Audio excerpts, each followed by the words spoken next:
afternoon, and thank you all for joining the Working Group 1 meeting for the Extended Day-Ahead Market Initiative, which focuses on the supply commitment and resource sufficiency evaluation topics.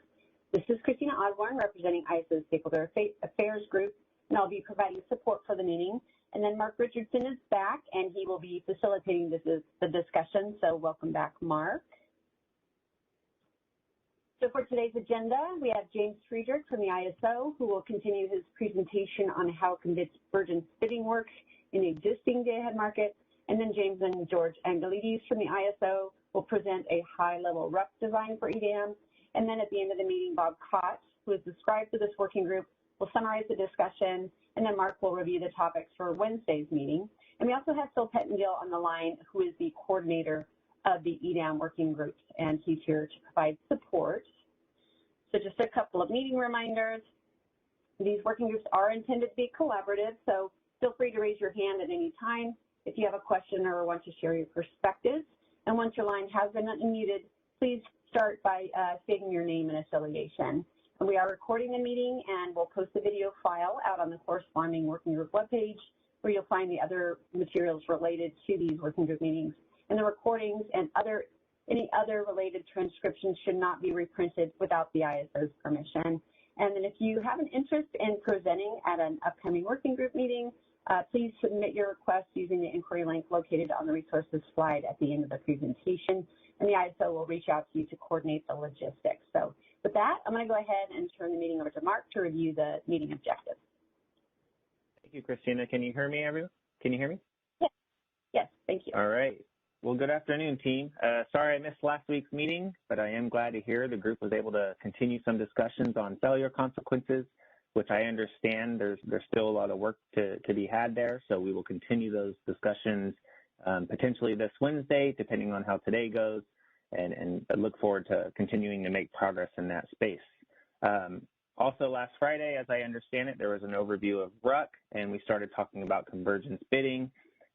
Today, as Christina mentioned, we are going to continue the overview of convergence bidding in the ISO market, and then get into how the RUC process may play a role in EDAM. Please note that the purpose of this quick overview is just to provide the audience with some of the fundamental basics of how convergence bidding plays a role in the current ISO day-ahead market, and that questions related to how this will work in the context of EDAM, I'm going to defer until we get to those slides later on in this meeting. I understand last Friday there was quite a bit of discussion around RUC, and in the interest of time, I'm going to ask James Friedrich to kind of take the helm here, dive into convergence bidding, hopefully get through that relatively quickly, and then we can kind of start diving into the RUC role in the EDAM. So with that, let me turn it over to James. Hi, Mark. Can you hear me okay? You're good, James. Thank you. All right.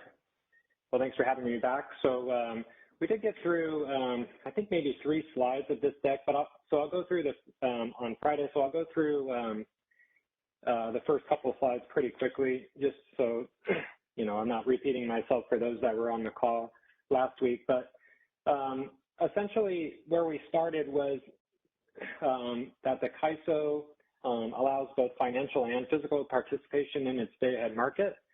And physical participation is represented through bids from generators or importers or exporters or physical load. But there's also financial participation in the form of virtual bids, either virtual supply or virtual demand bids.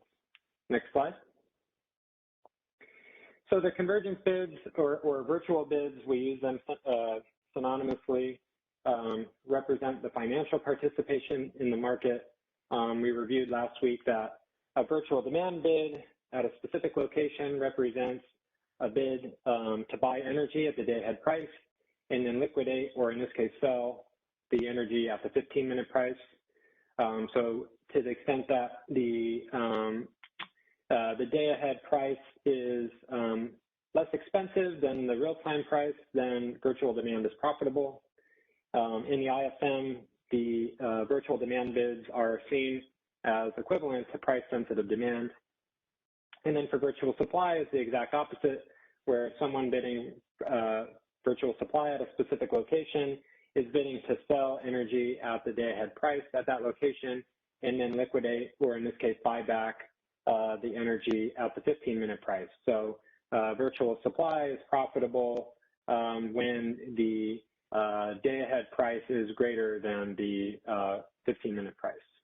And in terms of how the IFM sees that resource, it looks to the IFM as a dispatchable supply resource. Next slide. So again, convergence bids are not backed by physical assets. They come with no obligation to deliver or consume physical energy. For scheduling coordinators who are certified to provide virtual bids and physical bids, there's no connection between the virtual bids and the physical bids they submit. Convergence bids can set the market clearing price, as it is, again, seen in the IFM as either price-sensitive demand for virtual demand or as a dispatchable supply resource for a virtual supply bid. Sort of why the convergence bidding is connected to REC, as we talked about last week, is that how the virtual bids clear in the IFM affects the REC procurement target. So if in the IFM there is net virtual supply that clears, that will increase the REC procurement target, and to the extent in the IFM that net virtual demand clears, which means more virtual demand than virtual supply clears, then that reduces the REC procurement target. And then convergence bids also affect congestion, just as physical supply bids and demand bids do. Next slide.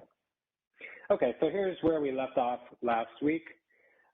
Convergence bids are allowed at almost all eligible trading locations within the CAISO market. So all of the internal nodes, trading hubs, and load aggregation points are lapsed.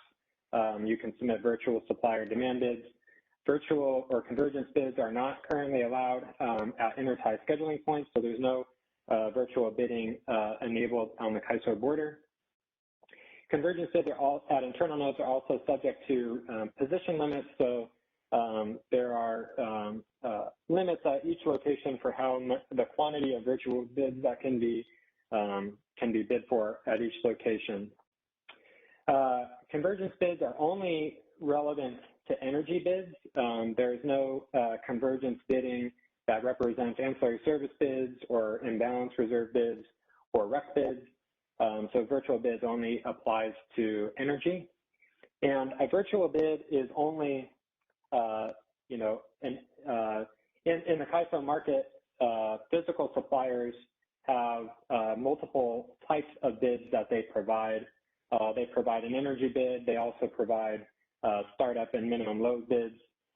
A virtual resource does not bid startup or minimum load bids, so it's only bidding an energy bid. Next slide, please. Okay, so more convergence bidding features. Convergence bids cannot self-schedule. They are purely economic bids. So that means that they have price quantity pairs associated with their bids. For virtual supply, they have many of the same bidding rules as a physical supply bid does, in which it must start at 0 megawatts and be monotonically increasing with up to 10 segments. So that means that for virtual supply, as you sort of go up the supply stack, the bid price relevant to that capacity segment must be increasing. Virtual demand is the exact opposite, where you can have up to 10 segments in your bid. It must start at 0 megawatts and be monotonically increasing, which means as the quantity of the bid increases, the price associated with that quantity decreases. And then virtual bids are subject to many of the same same rules as physical bids. They're subject to the same bidding deadline at 10 a.m. for the day-ahead market. They're subject to the same energy bid caps of, in most cases, $1,000 and negative $150, and they're subject to minimum bid volumes of 1 megawatt as well. So the last two slides, actually I think there's 3 more slides, but these next 2 slides will sort of get into, from the CAISO market's perspective, what some of the perceived benefits of enabling convergence bidding are. And so I've broken them up into 2 categories. One is from the participant's perspective. So what, from a scheduling coordinator's perspective, can convergence bidding help them do? And then from a market perspective, will be on the next slide. But from a participant's perspective, a participant engaging in convergence bidding has the opportunity to earn revenues or risk losses, of course, using their unique insights into system and market conditions that may result in LMP differences. Convergence bidding gives scheduling coordinators the opportunity to hedge differences between congestions at different locations within the ISO system. It can help scheduling coordinators mitigate the risk of outages that happen after the close of the day-ahead market. It can help scheduling coordinators hedge their load exposure to 15-minute market pricing, and also allows variable energy resource suppliers to take financial positions in the day-ahead market that are not bound to the ISO's forecast, but that's how their resource gets its upper economic limit in the day-ahead market. Next slide, please. Thank you. Yeah, hey, James, maybe before you move on to the next slide, we did get a question in the chat here, and it, just really quickly, can you say more about the position limits at internal nodes and what that is based on, and why such is not needed at laps or trading hubs? I'll have George correct me if I'm wrong, but I believe that the position limit is set by based on the physical capacity of the generators that are at that location. And so I think position limits are determined by not exceeding the physical capacity that is connected to that location. George, is that how it works? Yes, James, that's the idea. This is George Angelis from the ISO. In fact, we also have in the integrated forward market today a feature where if the amount of virtual bids that are in the market exceed the possible maximum amount of energy that can be actually produced from physical assets at that location or consumed, resulting in a potential DC solution, then there are constraints that are automatically enabled at this location to limit the virtual schedules at these locations to those position limits so that we can effectively solve with an AC power flow. Thank you.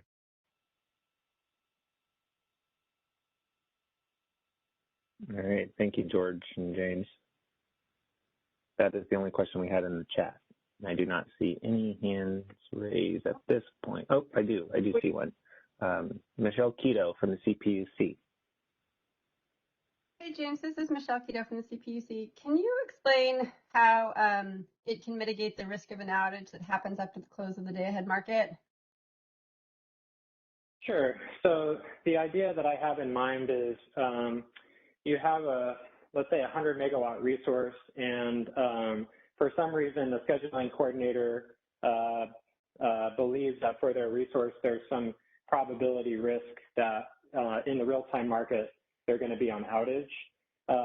They can submit, if the scheduling coordinator is a convergence bidding entity, can submit a virtual demand bid, which in the case of the, and why they would do this is, because if the resource is on outage and they're unavailable in the real-time market, they're going to have to buy back at the real-time market price. And so the virtual demand bid can help this supplier offset some of those payments because the virtual demand bid liquidates in the opposite direction that they owe in the real-time market.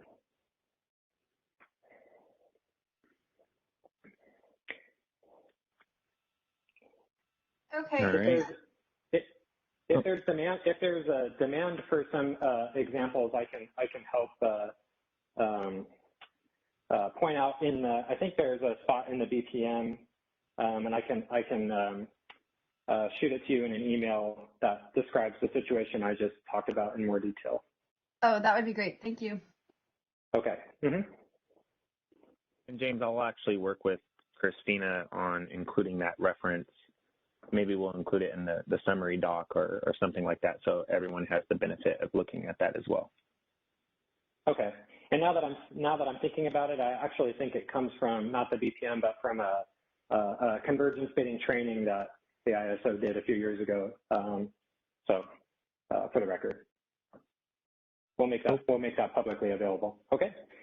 Okay. All right, so I'll proceed then now. So those are some of the things that, from a scheduling coordinator's perspective, convergence bidding can help them do. But there's, general market benefits to convergence bidding. The first is that the way that convergence bidding is set up and the incentives that it sets up tends to encourage bidding behavior that would try to minimize differences between day-ahead and real-time or 15-minute market LMPs.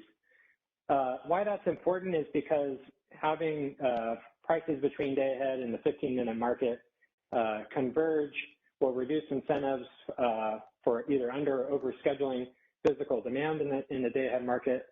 So, if there were systematic differences between real-time and day-ahead prices, then, that could incentivize, taking certain financial positions in the day-ahead market to try to take advantage of those price differences rather than attempting to schedule their load consistent with, what the load-serving entity's scheduling coordinator believes it needs.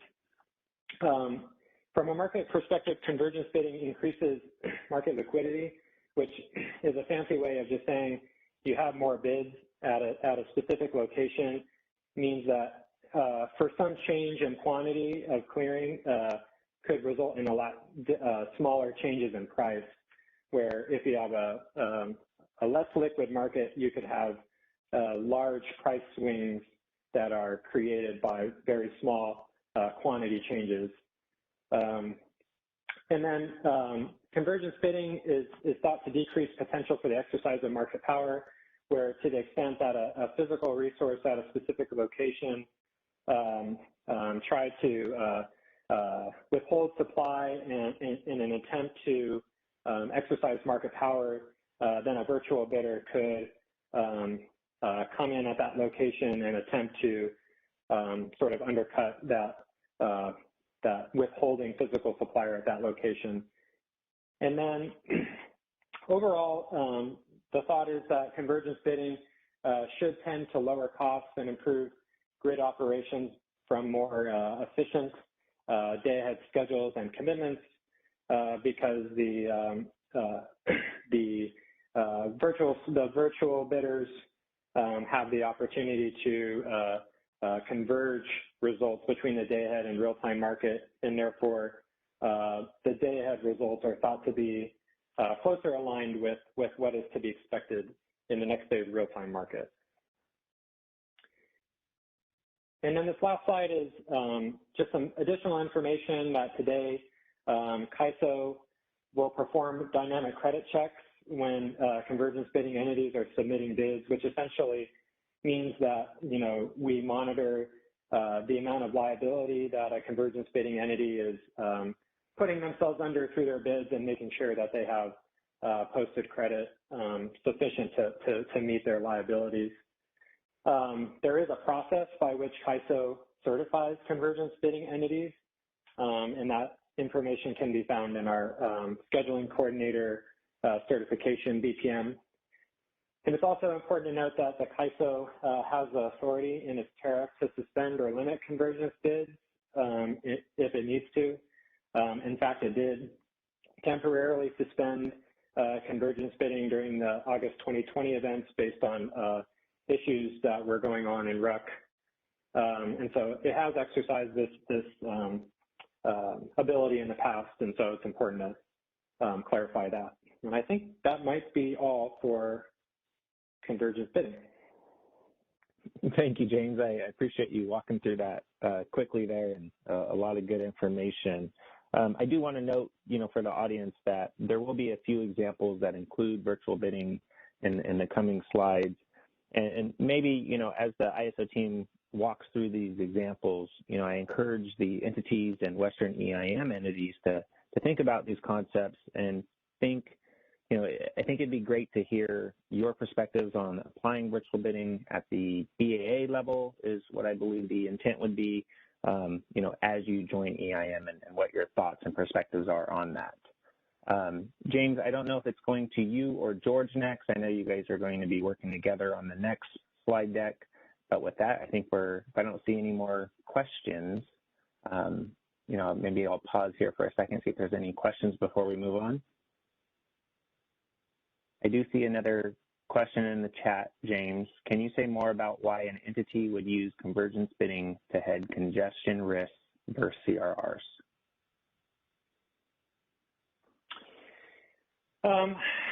That's a good question. I'm not sure I know the answer. When I was referring to the use of virtual bids to converge congestion patterns, I also had a specific example in mind that perhaps we can link to, where, if, for example, you are submitting a virtual supply bid at one location and a virtual demand bid at another location that has, some sort of spread based on congestion that you think is going to shrink or expand in the real-time market, you can use sort of paired virtual supply and demand bids at those locations to sort of arbitrage the differences in congestion. But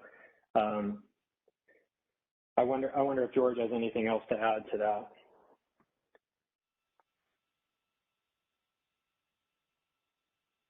No, nothing to add. Thank you. All right. I see Steve Kearns with his hands up. Michelle, if we can go to Steve, please. Thank you. Yeah, Steve Kearns, public generating pool. I seem to recall that during the August 2020 events that there were some issues with convergence bidding, and I can't recall exactly what it was. It was perhaps not enough load was cleared in the day ahead. So I was curious if you could talk about that a little bit and what, if anything, you've done since then to help mitigate the risk of that. Yeah, so that's a good question. So from my understanding that the CAISO temporarily suspended convergence bidding during the August events last year because of an issue that was going on in RUC, where RUC was not identifying properly the convergence bidding participation that was clearing in the ISM, and it was resulting in export schedules that were clearing the RUC process that were in a sense unsupportable. And so my understanding is that the CAISO had suspended the convergence bidding temporarily while it worked on fixing the issues that were going on in RUC. And then once the RUC issues were fixed, then the convergence bidding was reinstated. But I'll open up to other people from the CAISO that may have anything else to add to that.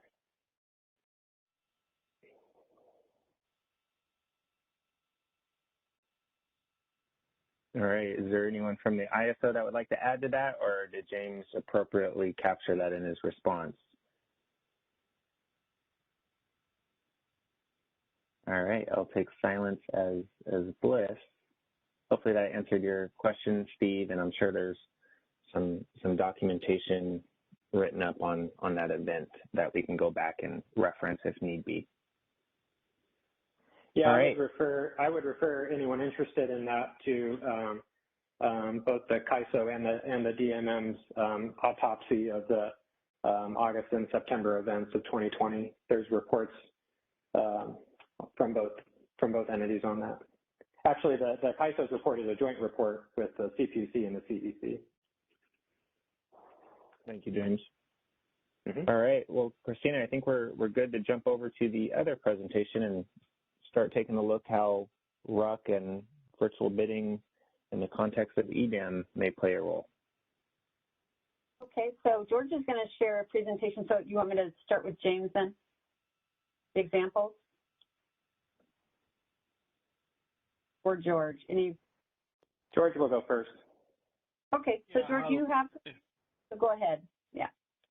Thank you. Can you make me a presenter? Oh, you are. You have them.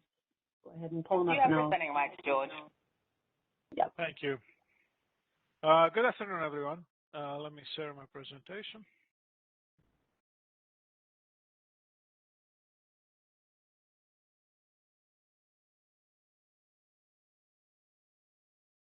And I'm assuming you can see this, right? Thank you. All right, so this is a high-level design description for EDAM based on what we have discussed so far in these working groups. And it's a high level because, we don't want to go into details at this point. Eventually, we will get to the details.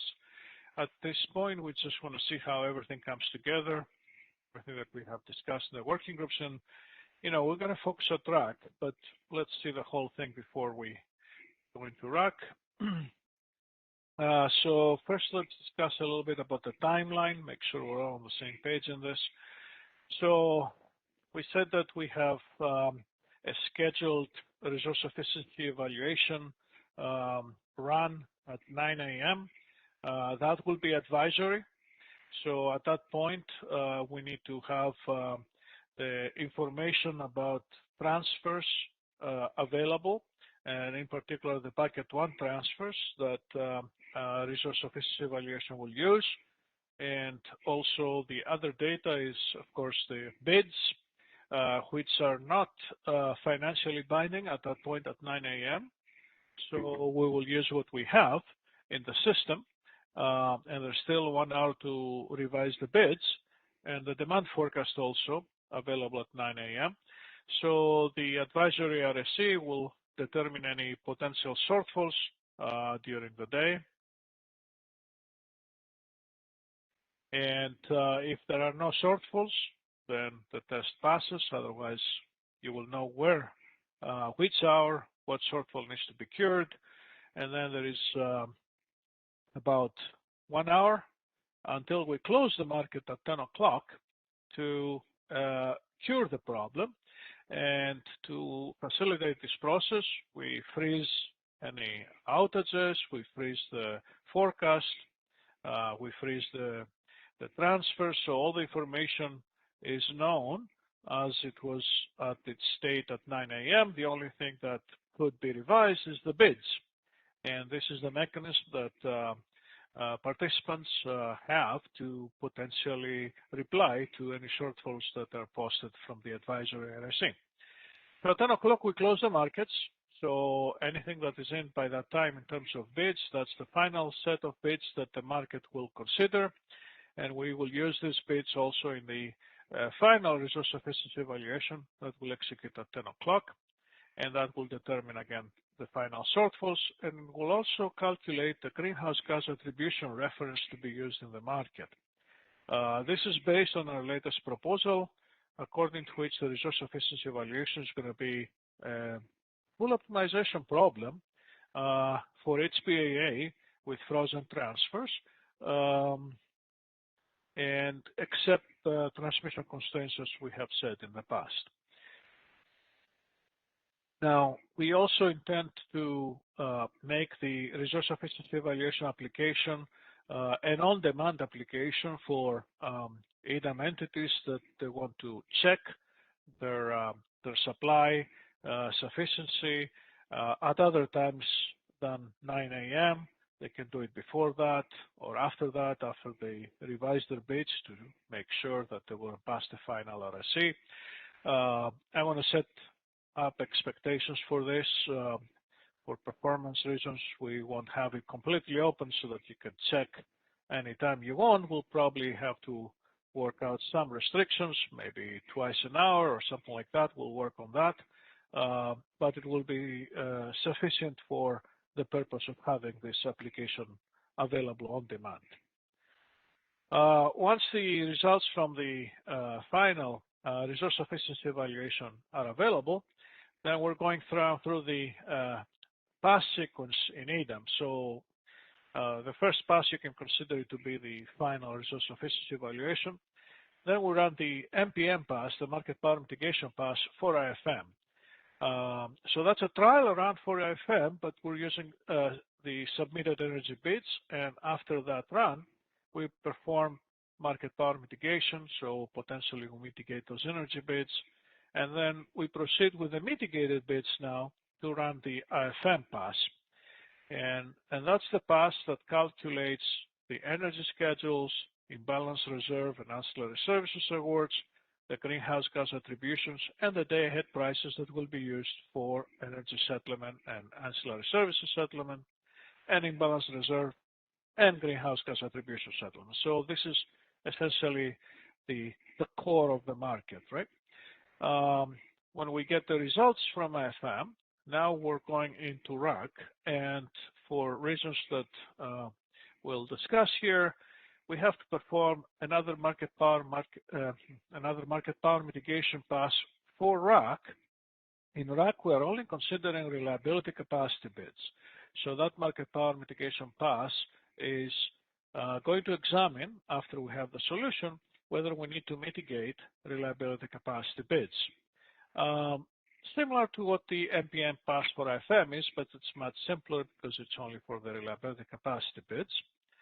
And once we have this pass completed, we will run the actual RAC market pass, where we use the mitigated reliability capacity bids to calculate the reliability capacity awards. So that's the sequence of the applications on a high level for EDAM. So before I go into the next slide, where we start discussing a little bit more about each of these blocks, let me see if there are any questions on the timeline, and I will complete by saying that we will publish the results, all the results from RSC, IFM, and RAC, all by 1 p.m. So we're staying within the current timelines of the existing day-ahead market, where we close the market at 10 a.m. and we publish by 1 p.m. So, Mark, if there are any questions, we can answer them. Thank you, George. I appreciate that. I see Stuart Kelly with his hand up from LA. Stuart? Thank you, Mark. Thank you, George, for laying this out. Particularly helpful. George, help me here. We were having some discussions internally, and we were wondering, I know that there's this co-optimization in the IFM run, but is it not the case that some LSCs need the output from intertie bidding in order to demonstrate resource efficiency and feed, and that would be a component of the RSE run? Or am I missing something here? They'll have anything that's pre-existing that they can feed into the RSC, and if there's any transfer of obligations, but do you not need the results or some iteration so that the RSC can be updated, or am I missing something here? So Stuart, we don't need the results of the market to run the resource efficiency evaluation, because the resource efficiency evaluation is actually an optimization program right now. It will use the bids. So if you have self-schedules or intertie bids at the boundary of an EDAM BAA or the ISO for that matter, we will take this into consideration when we run the resource efficiency evaluation to produce the I'm going to call it the optimal solution for resource efficiency evaluation purposes. And then based on that, we'll find out if the bids that are in the market and the flexibility for the resources that are in the market are sufficient to cover the resource efficiency evaluation targets. Yeah, just maybe, I understand the self-schedule component, but I'm just wondering, and maybe we might need to take it offline, if you're relying upon an award and the resources in a different BA to basically pass the RSC from an LSE perspective, that component won't be known ahead of any of the runs. But we can take it offline if we need a more detailed discussion, George. No, I'm going to go back to what we said for the bucket one transfers, right? So the resource efficiency evaluation is using bucket 1 transfers that are declared by 9 a.m.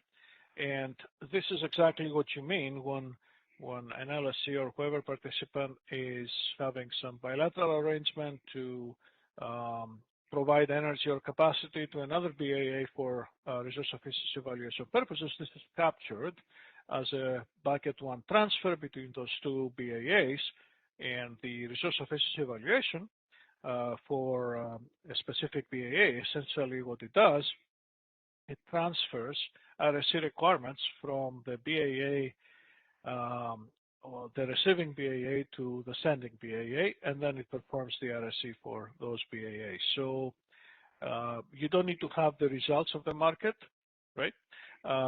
Only the intent and the declaration that there is transmission capacity in the form of a bucket 1 transfer to effectuate such an outcome.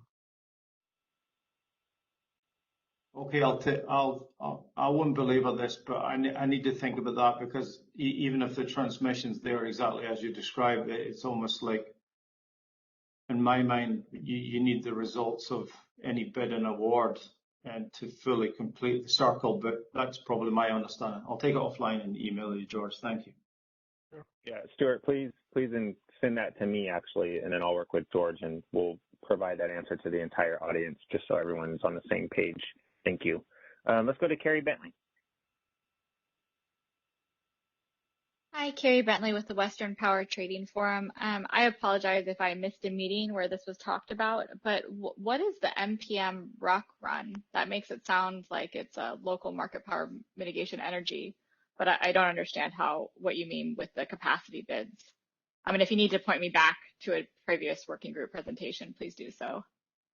No, actually, we discussed this in DAME, so we haven't discussed this in EDAM, so I'll make this discussion here in an upcoming slide. So I'm going to start talking about these boxes next. So if you hold your question, I will probably answer it at that point. Great, thank you. Thank you, Carrie. And then Stuart, if you don't mind putting your hand down so I know you're good. I don't see any other hands up in the queue at this time, George, so let's move on to the next slide. Thank you. Thank you, Mark. Okay, so let's talk about these blocks. First, the resource efficiency evaluation. So we use all the submitted bids for energy, ancillary services, and imbalance reserves. We don't use reliability capacity bids in the resource efficiency evaluation, and that's because the target of the resource efficiency evaluation is already the demand forecast, and we ignore any kind of virtual bids. So it's a physical resource efficiency evaluation. So that's why you don't need reliability capacity bids, because we're doing it already on physical terms. Also, the load bids are not used because we're using the demand forecast instead. So the purpose of this particular test is to calculate an hourly physical resource schedule profile over the trading day that meets the demand forecast, ancillary services, uncertainty requirements, all right? And we make an adjustment, as I mentioned earlier in my response to Stuart, to these requirements taken into consideration declared bucket 1 transfers. All right, we said we transfer RSC requirements from the receiving BAA to the sending BAA before we run the optimization to calculate this hourly physical resource schedule profile. And the constraints that we consider is all the resource-related constraints, so all intertemporal and unit commitment constraints, operating limits, the bid limits for the bids that we use, ramp rate capability limits, these are dynamic ramp rate capability limits, the VER forecast for variable energy resources so that we don't schedule anything above that, daily energy limits for hydro resources and state of charge limits for storage resources. So everything that is actually constrained in IFM, this application will also enforce. The only thing that we do not enforce is transmission constraints, and that allows us to perform this in a single SCUC run without network, without iterations. We don't even calculate prices, so it's only a scheduling run. So that allows us to complete it quickly and gives us the ability to have a technology solution where we can make this available on demand, as I mentioned earlier. So the outcome of this evaluation here is to identify any potential capacity shortfalls that they might exist in any given hour, either in the upward or in the downward direction. And if none are identified, then obviously the test passes. If any is identified as a result of this optimization exercise, then that points out how much capacity the BAA sort in that direction, up or down, in that particular hour. So it gives the information necessary for that EDAM BAA to cure this problem, particularly between 9 and 10 a.m., or if they know about that with some on-demand execution before that, so much the better. So this is the resource efficiency evaluation. It's aligned with information that we presented earlier on different work groups actually now. Nothing new here. I'm going ahead to describe the integrated forward market, and this is essentially an extension of what we have proposed for the day-ahead market enhancements to the EDAM world.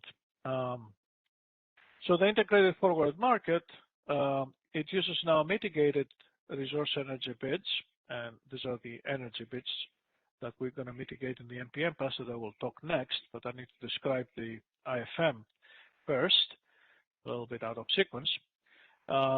So it does the calculation of all our day-ahead commodities except reliability capacity. So it calculates hourly resource energy schedules, ancillary services, imbalance reserve up and down awards. It calculates the day-ahead transfer schedules because it optimizes all buckets here, bucket 1, 2, and 3. Everything is optimizable in this market, with the exception that, as we've said before, if there are transmission contracts that are exercised with self-schedules, obviously these are fixed as self-schedules, but everything else is optimized. We also calculate greenhouse gas attributions based on a greenhouse gas model that we'll implement, and we'll also calculate marginal prices for the day-ahead settlement. What constraints we enforce here? Obviously, the power balance constraint. We balance physical and virtual supply with virtual demand and load schedules, right? Load schedules that are clear based on load bids. We enforce all network and resource constraints. So all the constraints that you have seen before in the resource efficiency evaluation for resources, they're all here, plus transmission constraints. The transmission constraints we formulated for all the scenarios that we consider in the IFM.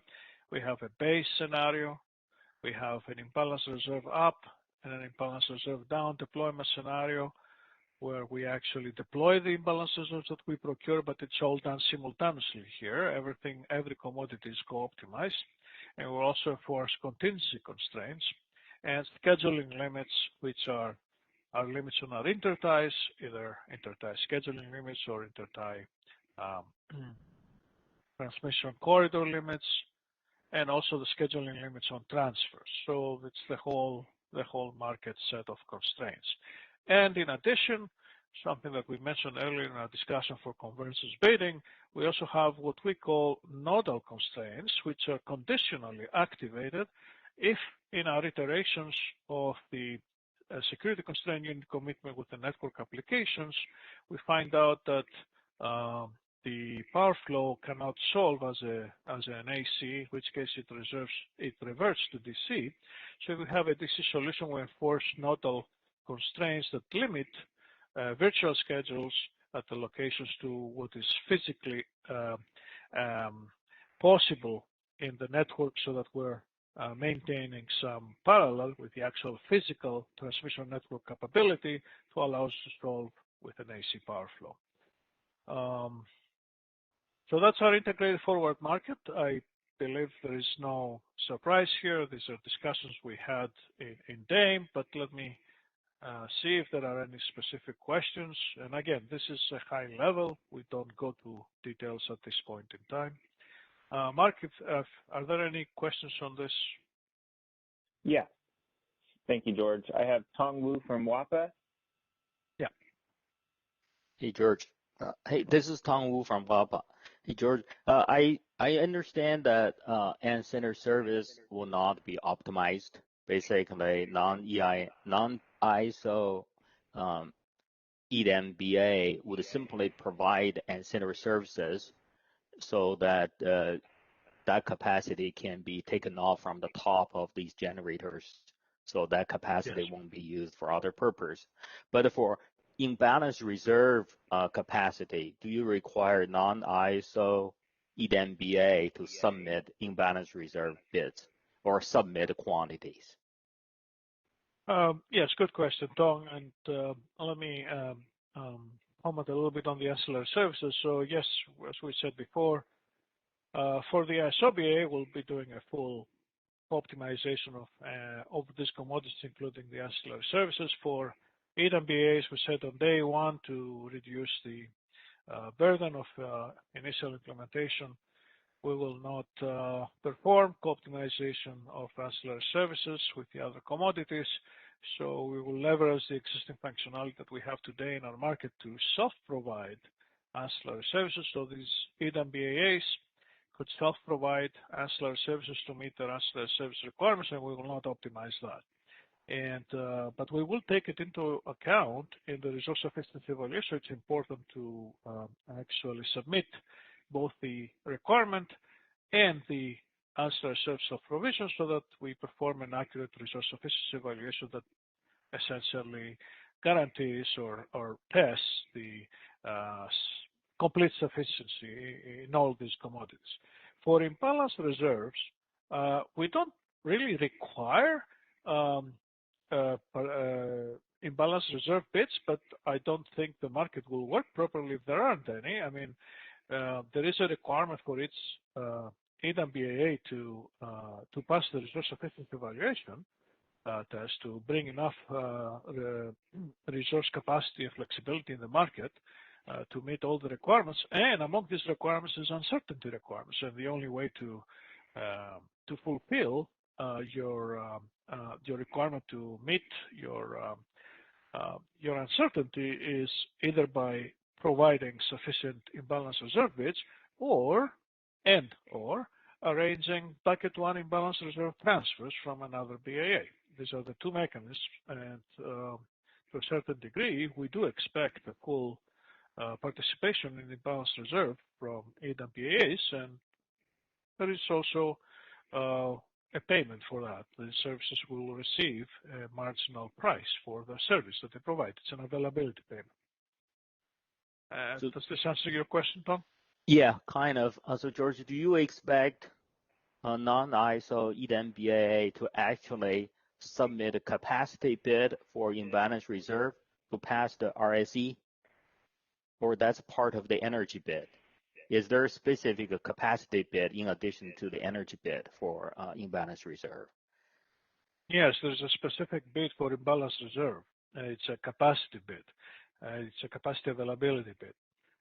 So the energy bid is different. Now, the two are co-optimized. The two commodities are co-optimized. So a portion of the energy bid could be used to procure capacity, like imbalance reserve, instead of scheduling it as energy. But this capacity schedule is priced in the objective function at the imbalance reserve bid. So it's a different bid from the energy. So you do expect non-ISO EDAM BAA to submit the imbalance reserve capacity bid to be optimized? Yes, very much so. Okay. Yeah.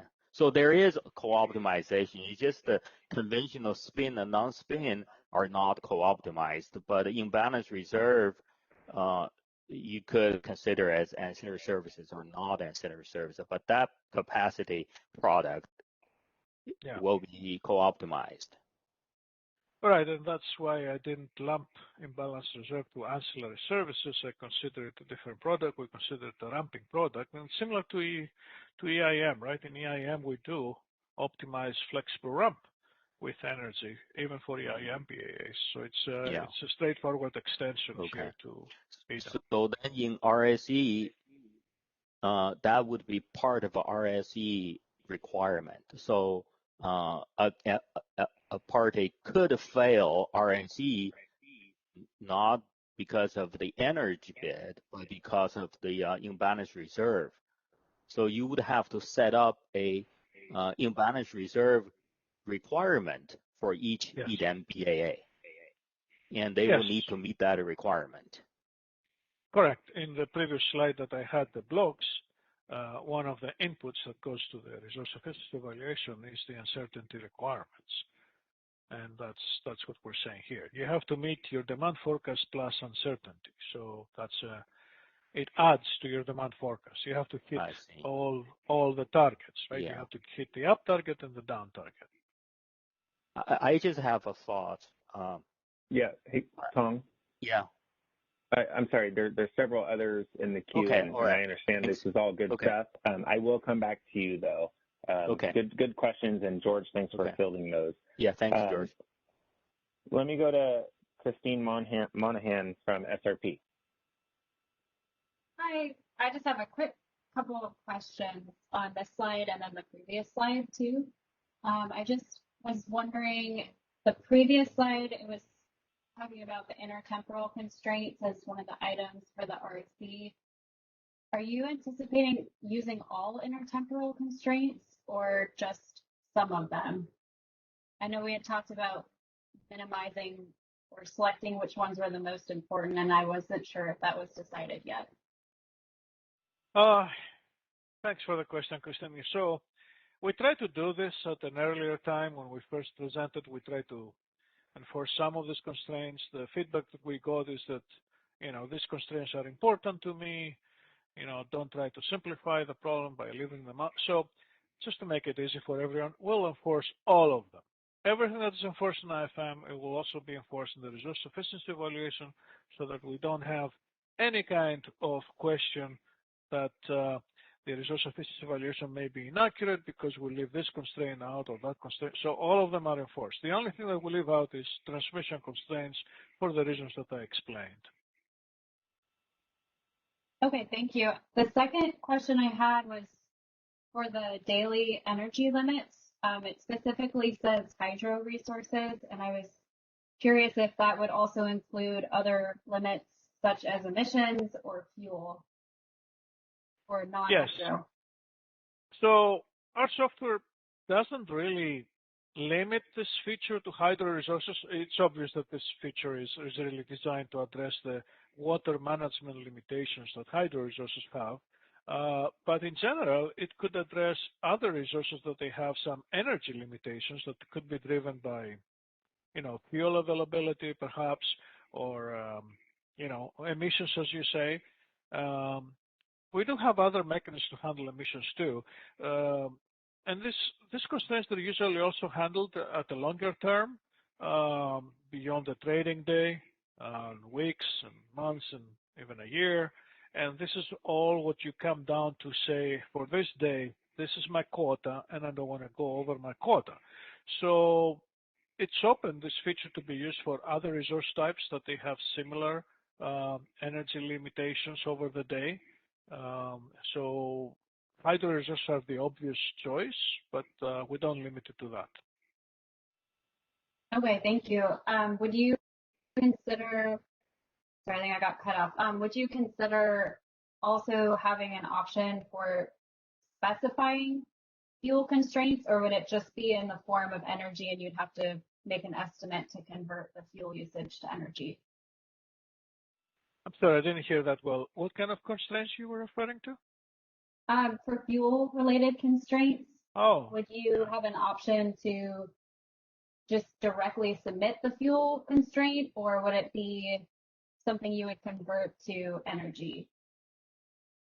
So we don't have that feature at the fuel level, but if it can be if a fuel limitation can be converted to an energy limitation, then you can use the daily energy limits to effectively, impose a limit on your daily fuel consumption for this. So we only enforce it as an energy limit. We do have some feature regarding gas limitations in South California, but this is very specifically designed for the ISO. These are the gas nomograms.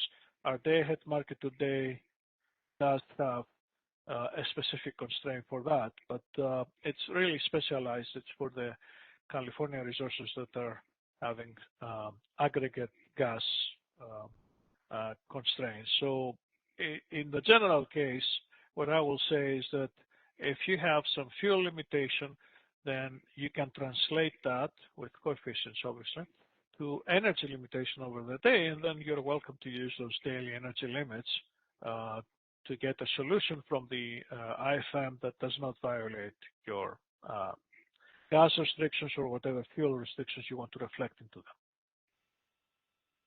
Thank you. I appreciate it. You've answered my question. You're welcome. Thank you. Thank you, George. Thank you, Christy. All right, let's go to Lindsay with NV Energy. Hi, can you hear me? Yes. Yep, go ahead. Okay. Hi, George, I was wondering, so are you proposing the EDAM, I guess the EIM entities or the entities outside of CAISO, if they would have virtual bidding inside their balancing authority areas, or is this just something that would only be part of CAISO? I'm not proposing something like that. This is actually open for debate in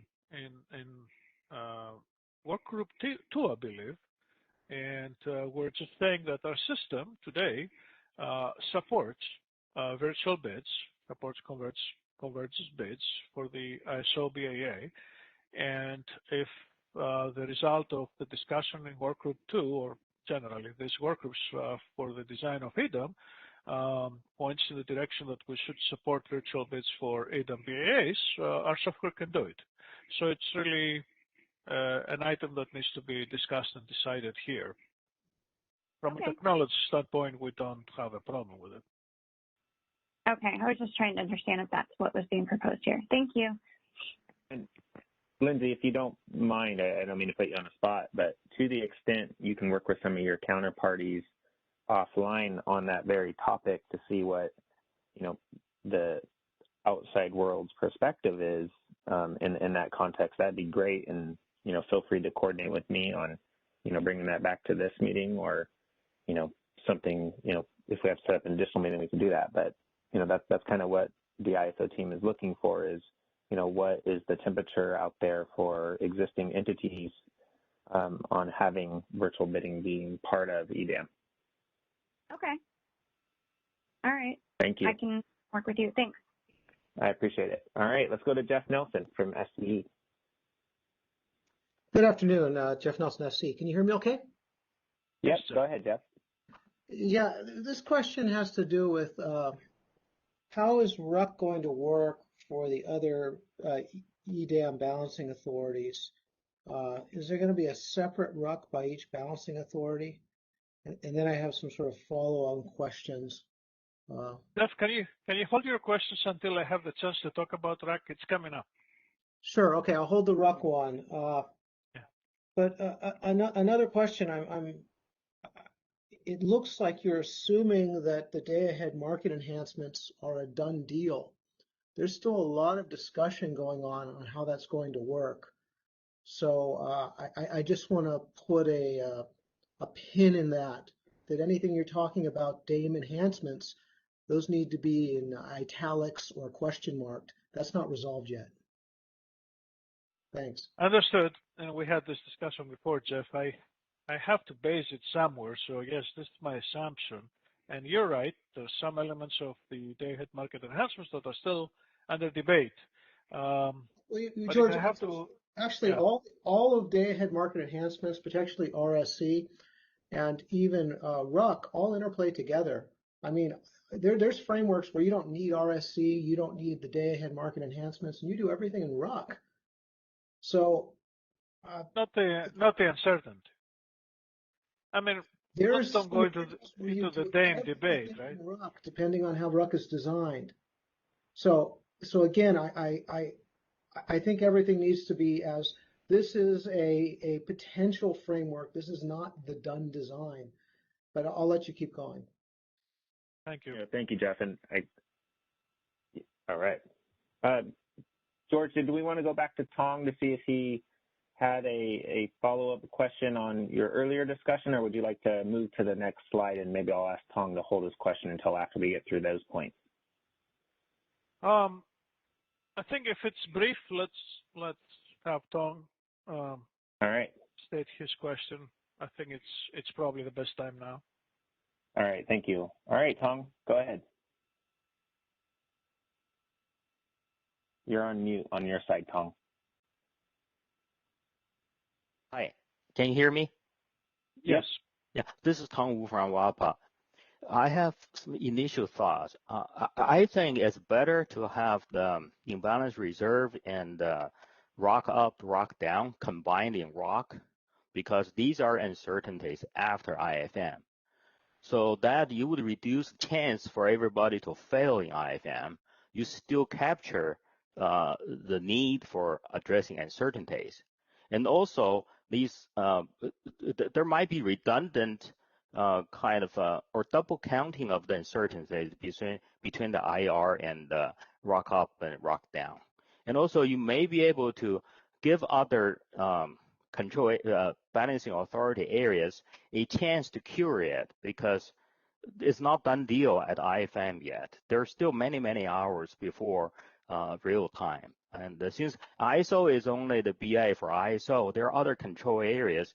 BAs, they're responsible for their reliability. Ultimately, they're responsible to meet their reliability. So give them a chance to cure it during using those hours. You can send a price, message to people. Hey, you need to pay, or price is high. So then they have a chance to cure. That's it. I'm not sure I fully followed that, George. You don't. Tong, you didn't. I did. I know what Tong is talking about. So it's without going into fundamental DAME design, because that will take us off from this call. Yeah. I'm just going to say this. The reason that we're considering imbalance reserves in IFM and not in RAC is because it's a fungible product with energy, and the most efficient way to procure that is in IFM co-optimizing it with energy. If we do it in RAC, we're going to miss that link, and it's very important for this product. I mean, essentially, this product is priced at the opportunity cost of reserving capacity from scheduling it as energy. So we really have to co-optimize those two. So that's why there's no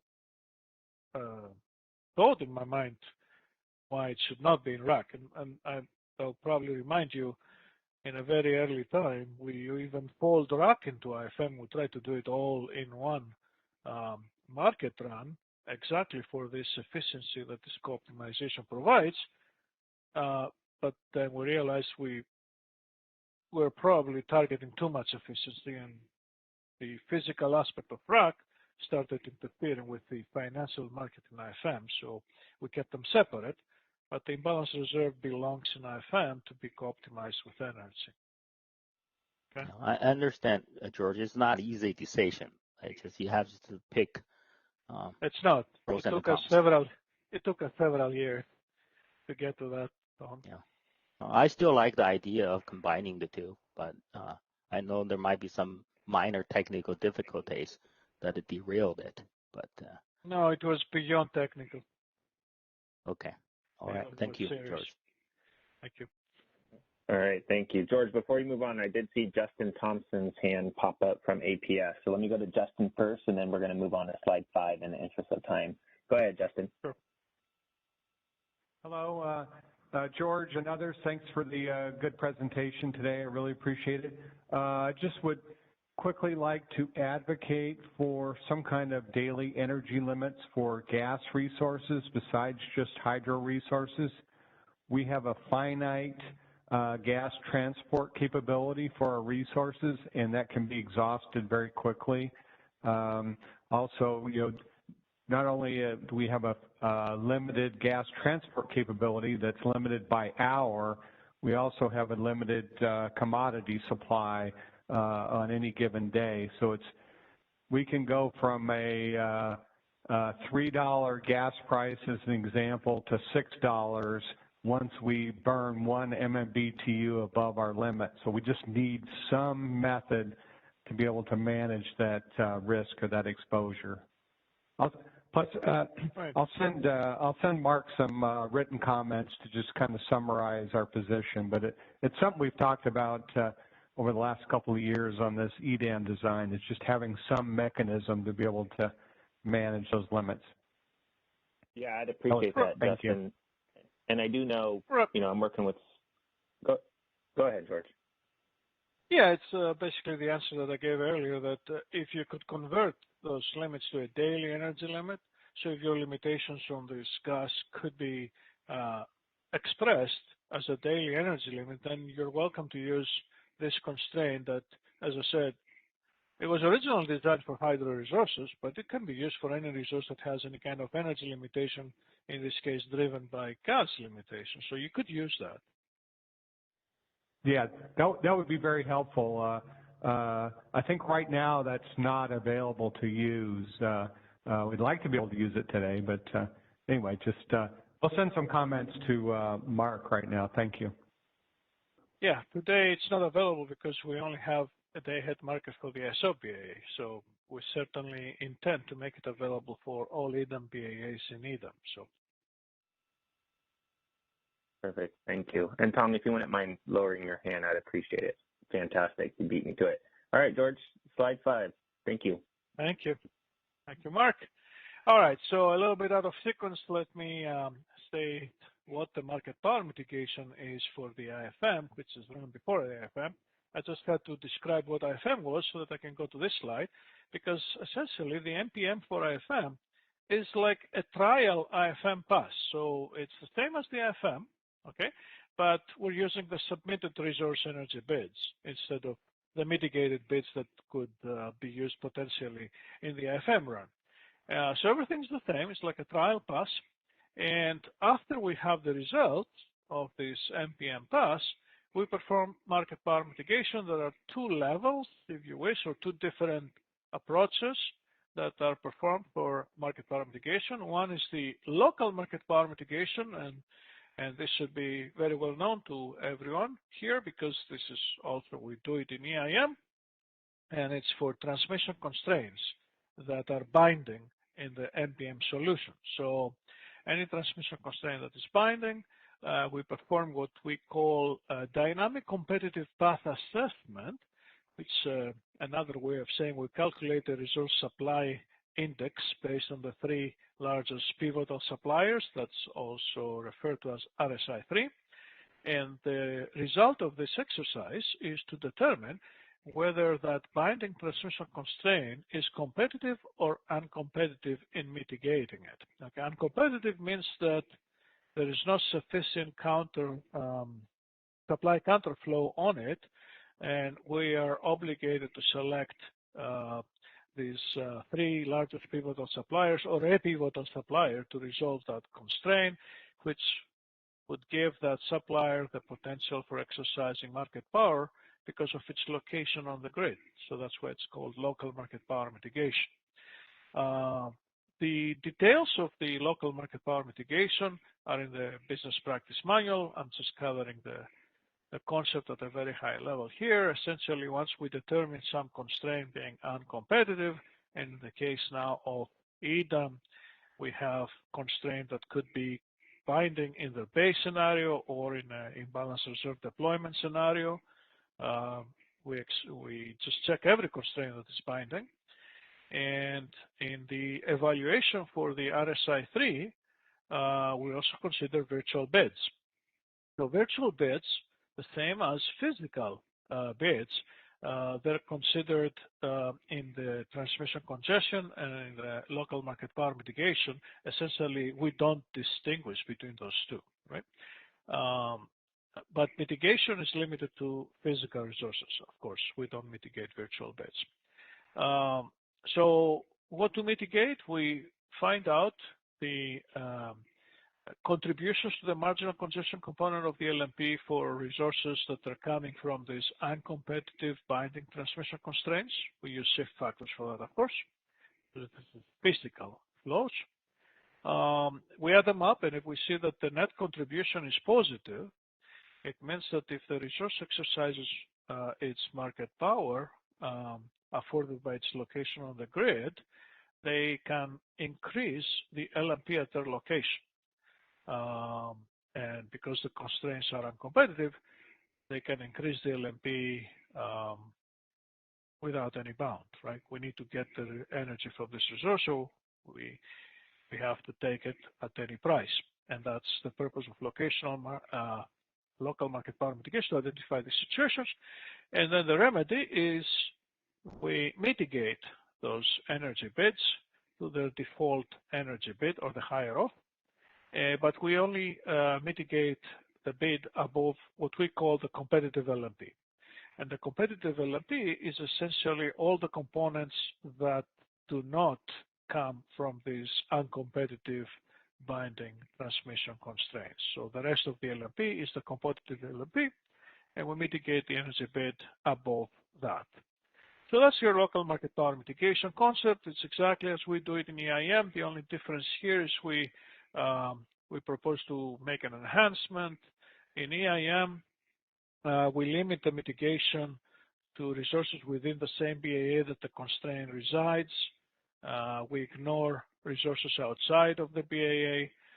There's no reason really why should we do that. So we're thinking for EDAM, we should not do that. So if a resource could exercise, if a resource in BAA could exercise local market power for a constraint that is binding in BAA-B, then we should and we will mitigate the energy bid of that resource as well, which we won't observe the BAA boundaries anymore. Other than that, it's exactly the same methodology. So that's the local. There is another tier here, what we call BAA market power mitigation. This is also an extension of what we have in EIM.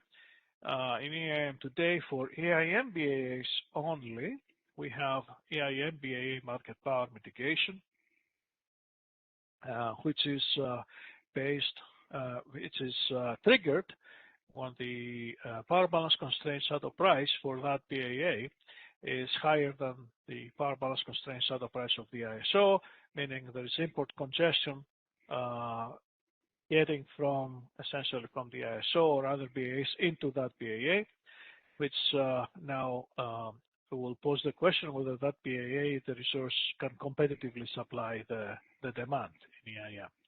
And this methodology has an assumption that the ISO BAA is competitive. So going to EDAM here, we want to improve on that. So we don't want to make that assumption. We want to have a BAA market power mitigation that applies equally to every BAA.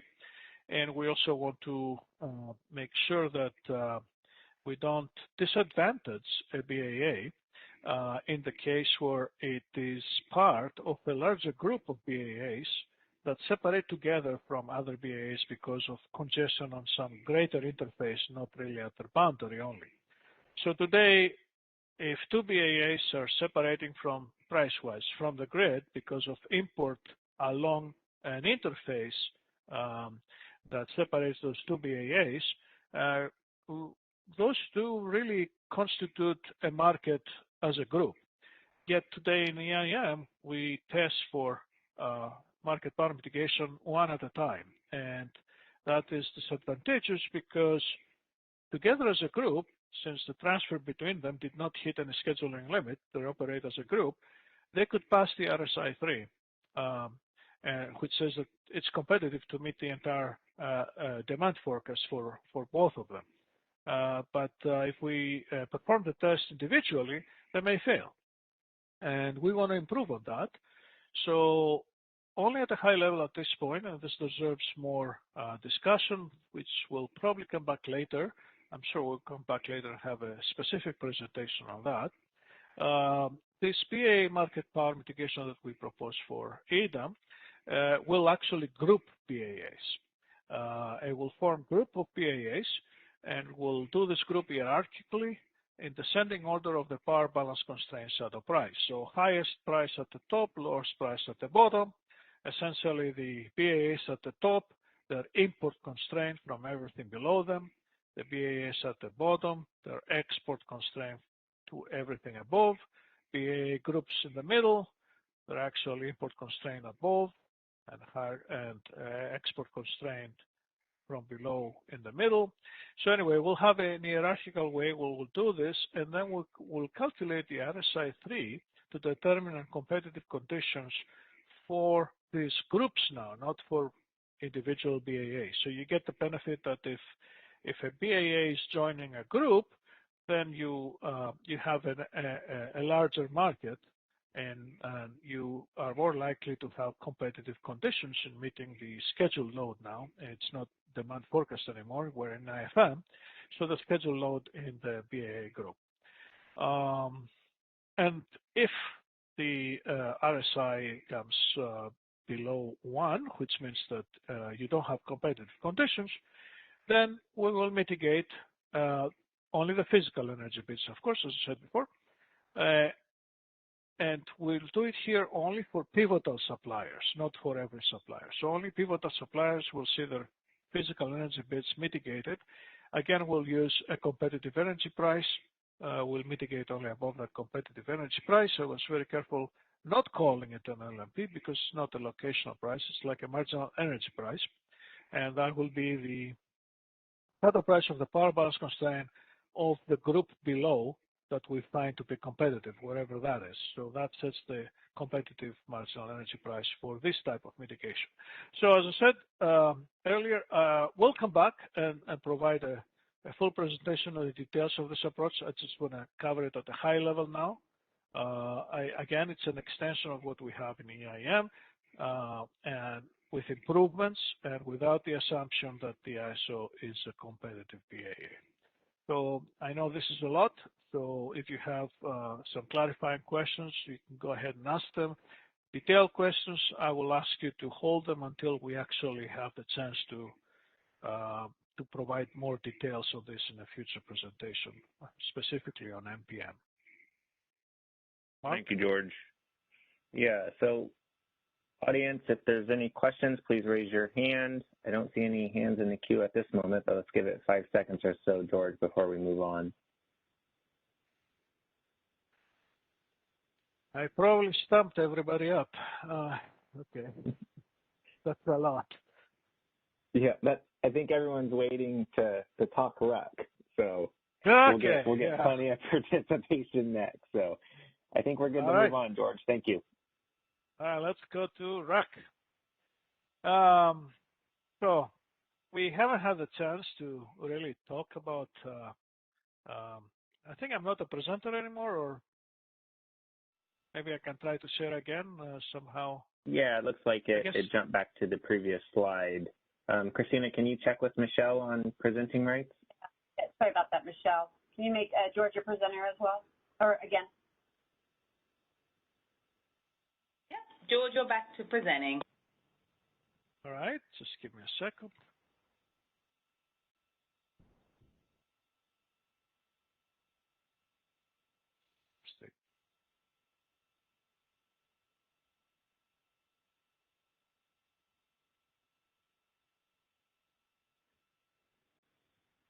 Looks like my machine froze. Do I still have everyone with us? Oh, George's presentation's pulling up just right now. There it is. Okay. Perfect. We see it, George. Thank you. Yeah, it was a little bit difficult to pull it because I couldn't see my mouse on the screen. It disappeared. Anyway, we're here. So as I was saying, we haven't had the chance to really talk about RUC in some level of detail so far. So the concept is as it's described in the day-ahead market enhancements. So I get with the pin that Jeff Nelson has put on this. So it's a separate application, runs after IFM, and everything that IFM calculates specifically energy schedules, imbalance reserve, and ancillary services awards, even the greenhouse gas attributions, they're all fixed at that solution. We're not changing this. We're not re-optimizing this in RAC. The only thing that RAC does is considering reliability capacity bids for procuring reliability capacity. So we ignore virtual and load schedules for this because we're using the demand forecast. All right. We use the mitigated reliability capacity bids. I have another slide to cover the mitigation for those. And we calculate hourly reliability capacity awards and prices to meet the demand forecast for each BAA. There was a question whether it's done for each BAA. It's done for all BAAs. It's the entire market footprint, the same as IFM, but the conditions are different. The input is different, so we don't use virtual and load schedules. And everything that the IFM procures on energy, ancillary service, imbalance reserve is fixed, so that capacity is spoken for. Additional capacity that is available as reliability capacity, it's optimized here in RAC to meet the demand forecast. And I'm listing here in that bullet transfers too. So we have the ability in RAC to optimize transfers. That doesn't mean undo what the IFM has already scheduled as transfers, but there might be additional transmission capacity. If that particular transfer in IFM did not hit its scheduling limit and has additional transmission capacity that was released to IFM, RAC can use that. And also RAC can schedule reliability capacity in the opposite direction, the counterflow direction. And James Friedrich will describe this with a set of examples and will illustrate why this is important. So the power balance constraint looks different for RAC.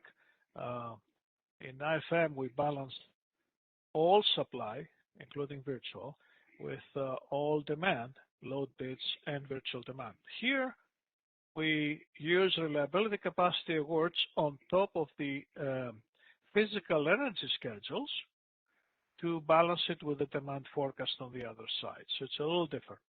It comes close to what we do in EIM in real time, where we meet the demand forecast. So essentially, the residual unit commitment, although we run it 1 day ahead, its target is procure sufficient capacity so that in real time, you have all the capacity you need to meet the demand forecast. And I want to differentiate with the uncertainty, as I mentioned earlier. So reliability capacity has a different purpose. For uncertainty that may materialize on top of the demand forecast, we have the imbalance reserve product, which is procured by IFM. So here, we just want to hit the demand forecast. That's your 50th percentile of the demand forecast. As far as constraints go, we enforce all network and resource constraints. All the constraints that are relevant in IFM, they're also in RAC. So you have all the transmission constraints. Here we don't have, I'm sorry, I should have removed the deployment scenario. We don't have deployment scenarios in RAC. It's just one scenario, the base scenario of meeting the demand forecast. All right.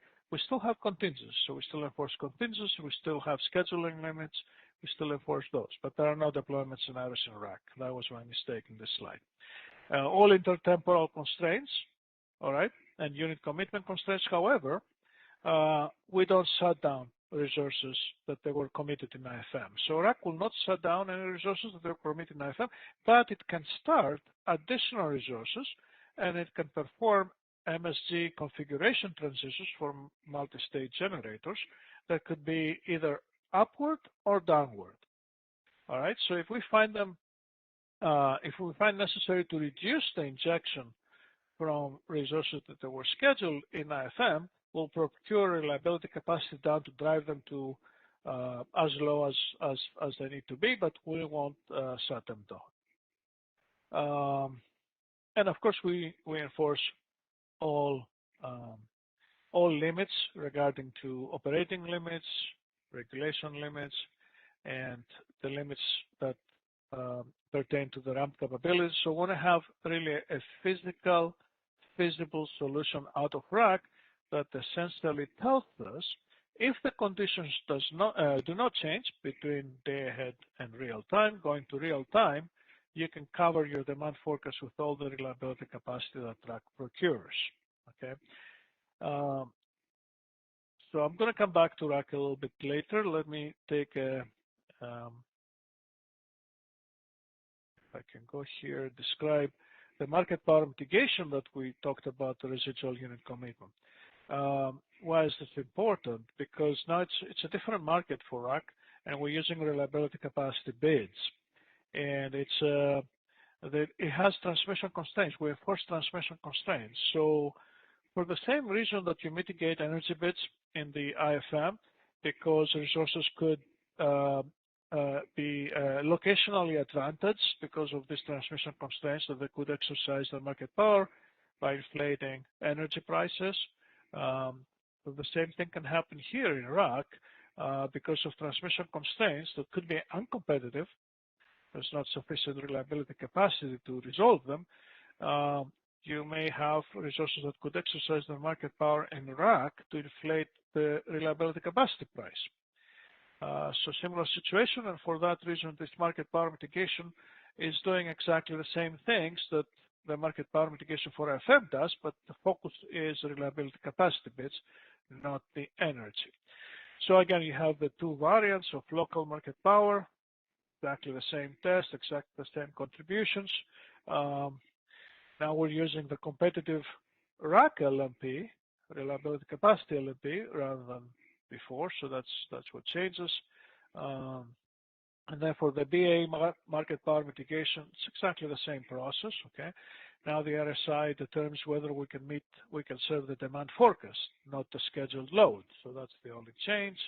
And then if we find that something needs to be mitigated, then we need to mitigate the reliability capacity bids of the pivotal suppliers again above the competitive reliability capacity price. So this is like a trial RAC pass to mitigate reliability capacity bids. Fundamentally not different from the market power mitigation pass for IFM. So let me go to the burning questions here. Okay, we described RAC. Now tell us why RAC. Why do we need RAC? And maybe made it in ISO market. Traditionally, we have it in ISO market since MRTU. Why is it needed for an EDAM BAA? So there are several reasons why you need RAC, even as an EDAM BAA. First of all, the IFM is not working with a demand forecast. It's working with load bids. And load bids can clear the IFM market at load schedules that could be either below or above the demand forecast. So what reliability capacity awards do that they're procured in RAC, they make up for that difference. So if your load clears below the demand forecast, that difference becomes a requirement for RAC, and there will be reliability capacity up procured optimally to make sure that this capacity is going to be available with a bid, because anything that is IFM procured carries a real-time offer obligation. So there will be, this capacity will be available with a bid in real time to dispatch it to cover that difference. Another reason is the presence of virtual supply and demand bids. These are not real energy. They're financial positions in IFM, and they're liquidated in real time. So you could have a situation where, let's say, virtual supply economically displaces physical supply in IFM. All right.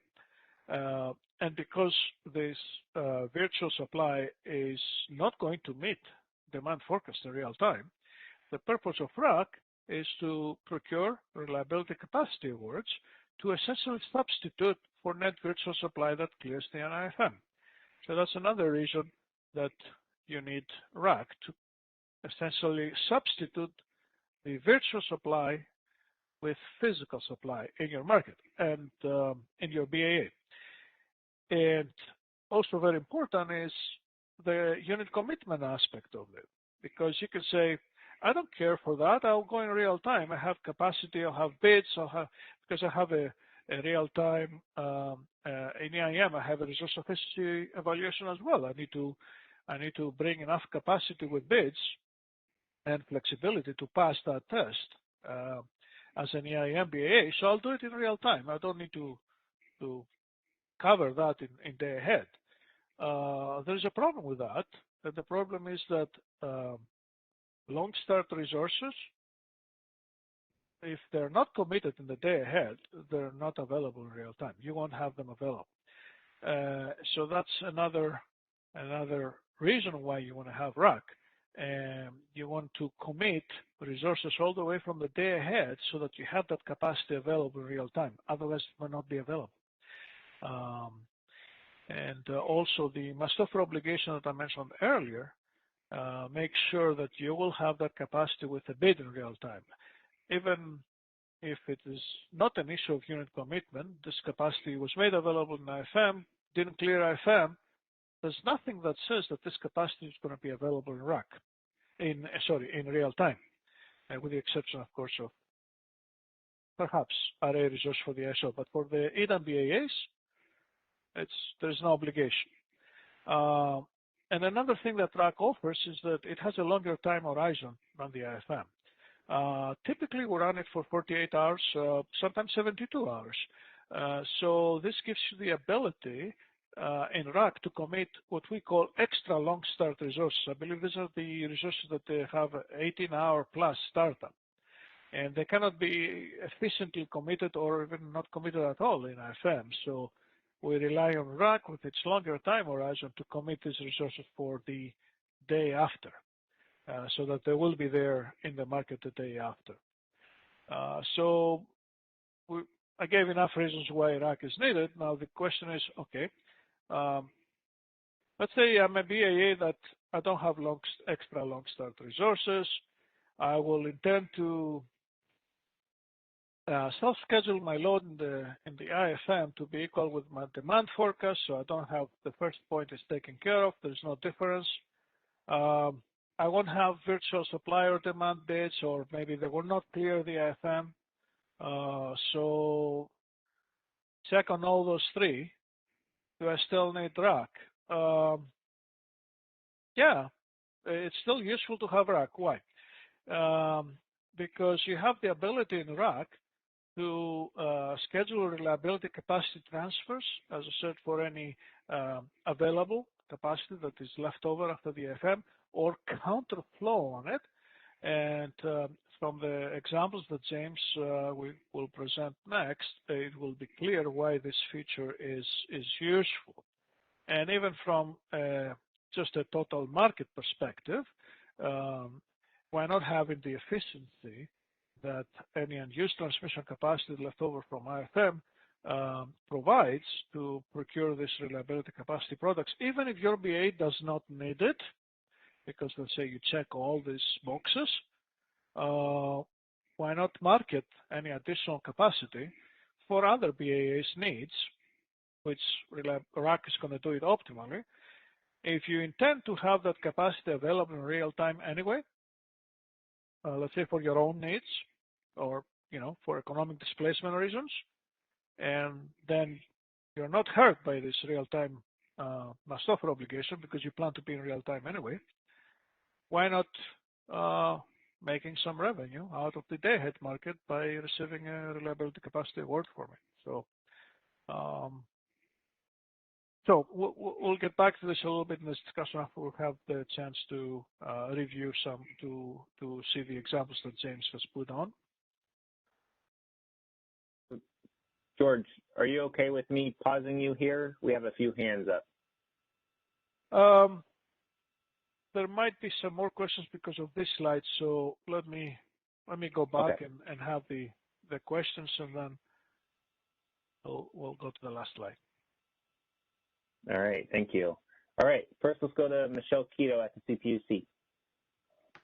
Hey, George, this is Michelle from the CPUC. So I'm struggling with this part of the question. So let's say that there's 50,000 megawatts of resource adequacy in the California market. Let's say load is 45,000 and there's no there's no buffer that we're getting.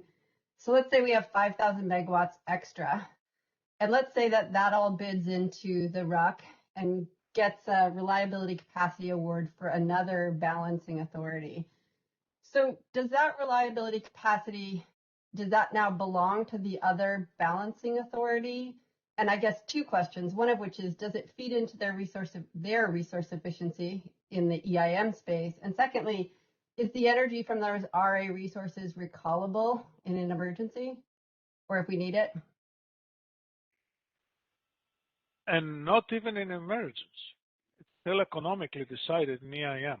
So let me rewind and get to this from the beginning. So you have some additional supply in the ISO Balancing Authority area in excess of whatever load scheduled in IFM. I think that's how you're framing the question. And is it related specifically to RA, or can I speak generally? Yes, all of it's RA specifically. Okay. So let's say this capacity is RA, so it has to be, if it has the must-offer obligation in the day-ahead market, it's available with bids, and not all of it is scheduled in IFM. RA resources do have, if they have a must-offer obligation for energy in IFM, they do have one for reliability capacity in RUC, so they're bidding in RUC. And potentially, if we need additional capacity because some virtual supply cleared in ISO, we'll use it. Let's assume that there are no virtuals. I'm assuming that we back down capacity in the IFM from another balancing authority, and we use the reliability capacity from the CAISO balancing authority to cover their capacity. That's what I'm concerned about. Right. So you have reliability capacity transferred exports from the ISO, and they meet reliability capacity requirements in another BAA. That's your setup. Yeah. Your question is, now, is this capacity gone from the ISO? Are we losing it? So all what the reliability capacity transfer is doing is reserving transmission capacity so that if that reliability capacity is going to be dispatched for another BA, the transmission is there for that to happen. Now, I said if, because if we go now, let's fast forward to EIM, and of course, in EIM, for the resource efficiency evaluation, we should use that transfer from the day ahead in the resource efficiency evaluation to meet potential the requirements of that EIM BA. Oh, but can I stop you there? Yeah, but let me stop you there. Let's assume that there is a forced outage in the California system, or that the load forecast wasn't right in our imbalance reserve, which is only covering 95%, doesn't cover it. We've lost it for the purposes of EIM resource efficiency? We didn't lose it. And that's what I was going to say, that even without the outage, let's say there's no outage, we still don't lose it, because the resource efficiency evaluation is only a test to see if you have sufficient capacity to pass to meet the requirements in real time. That doesn't dictate schedules and dispatch. The dispatch is economic. It's based on bids. So based on bids, if it's more economic to use this reliability capacity to serve our own demand in the ISO BAA instead of the other BAA's demand, even though the transmission capacity was reserved with the transfer, can redispatch. But can't we fail the resource efficiency because we've transferred the EIM resource efficiency, or we've transferred that reliability capacity to another balancing authority? Yes, but for that to happen means that we lost capacity. So now your outage question comes into the picture. So if the ISO BAA has some outage, then we need to replace that capacity. So the reliability capacity transfer and any capacity transfer from the day ahead, either an energy transfer, whatever schedule the day ahead is our starting position for real time. So the starting position for real time has a commitment now for the ISO BAA to make these transfers good. This is part of our assumptions here that, anything that the transfers in EDAM are highly reliable. Right, but but I guess the thing is that the imbalance reserves only covers 95%, so we're not covering for those edge cases. So it feels like we're giving away the RA capacity before the real time if we put it into the reliability capacity space. I sort of feel like we purchased we purchase resource adequacy precisely for reliability events, and yet what I'm hearing you saying is we won't be able to use it for reliability events if those occur after the day ahead timeframe. That seems kind of concerning. Yeah. So well, sorry, George. So I do think this. Yeah, go ahead. Yeah. I do think this is an important conversation as it pertains to, quote unquote, exporting of RA, Michelle. This working group is going to talk about and tackle, the certainty and confidence around transfers. So I made a note of this to ensure we circle back on this. I do want to focus today's conversation a little more on the RUC. I hear you, though. Okay, well, I hear the concern. Okay, well, I'll just say RUC is our reliability path, so this is sort of critical to this discussion. And I am concerned that we do keep saying we're going to come back to this, and we don't really, I'm sort of curious when we're going to come back to this question. Yeah, so to answer that, and George, feel free to hop in, we are going to talk about confidence in EDAM transfers as part of this working group. We just haven't gotten there yet. Okay, thank you. No, thank you. All right, let's go to Todd Ryan, and then we'll go to Jeff Nelson. Hi, good afternoon. Todd Ryan, PG&E. I had a question regarding the framework of the market power mitigation. And George, I was waiting for you to finish this, so make sure that I didn't miss anything. But I didn't hear anything regarding how transmission might be considered regarding, is there any way to test for strategic uses of transmission, or do you think that your current framework might also catch that? So in local market power mitigation, we are testing for constraints or transmission constraints, whether they're competitive or uncompetitive. You have to give me a little more to go about what you mean by strategic use of transmission. Do you mean strategic release in EIM for transfers? I'm trying to figure out.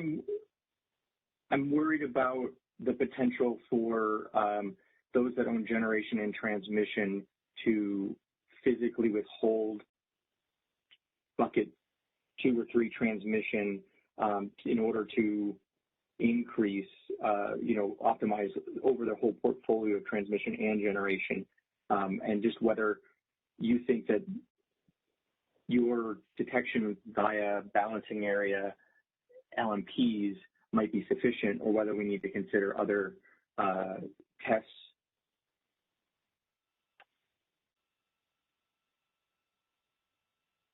Yeah, it's difficult for me to even start thinking about testing for transmission capacity that is released in EDAM when we went out from the beginning. I said that it's voluntary, and with the exception of the bucket 1, which is for RSC, because every BA has the obligation to pass the RSC. But beyond the bucket 1, bucket 2, bucket 3, this is really voluntarily released to the market. So it's really hard for me to imagine how we would go about testing whether this is strategic and what kind of consequences you may have. I don't have an idea how can this be addressed. Okay, that's fair, and maybe it's just worth us putting a little thought into it, because while transmission is voluntary, I think we can all agree that we don't want to have market power mitigation or manipulation or exercise of market power in any form. So thank you very much.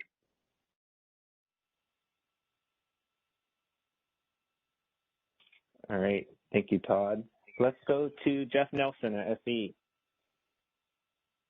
Hey again. So George, this has been very helpful, so thank you. I originally asked if you were going to do ROC sort of balancing authority by balancing authority or system-wide. You said system-wide. Just for clarification, though, but for each balancing authority, you will have a constraint. For example, for the upward RUC capacity, you will have a constraint for each balancing authority, but the capacity can come from anywhere where it's deliverable. Correct.